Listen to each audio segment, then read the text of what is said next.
get the Malacanang's thoughts on the walkout by the minority senators over a clash with the majority with regard to the proposal to allow online voting? Lumalabas po talaga na maayos naman ang mga rules at nais lamang nila itong baguhin.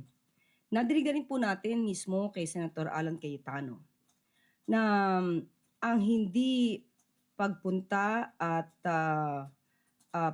pagpunta mismo ni Senator Bato de la Rosa sa Senado habang siya ay nagtatago noon ay isang justifiable reason dahil hindi nga daw nabibigyan ng seguridad kung ito ay maaaresto o hindi. So, ito ba ay isa sa mga justifiable reasons na mababanggit para makapagboto online? So, ito ay talaga malaking question. Ito ang magandang pagkakataon para malaman nating lahat kung ang mga liderato ba at mga leaders na ito ay nagtatrabaho para sa bayan o para sa pansarili o pang-iilan lamang.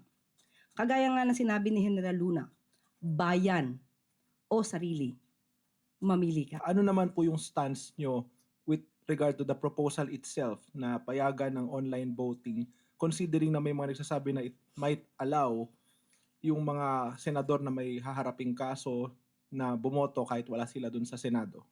Dati naman ay napayagan ng online voting, mga Zoom meeting, dahil meron tayong kalamidad na hinaharap noon.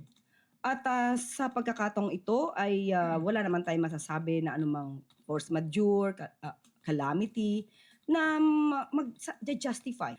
At dapat din siguro malaman nila na mahirap magkaroon ng online voting kung wala ang tao mismo sa mga pagpupulong at pagkakaroon ng diskusyon. Naniniwala ba kayo na yung online voting will enable yung mga pagtatago or makaiwas sa mga pag-aresto Katulad nga or accountability po? Yes. Katulad nga na nadinig natin mismo kay Senator Alan Cayetano, bago pa man nangyari itong May 11 incident, siya mismo ang nag-justify na okay lang, ayos lang, na hindi pumasok si Senator Bato dahil hindi nga daw nabibigyan ng seguridad na hindi siya maaaresto.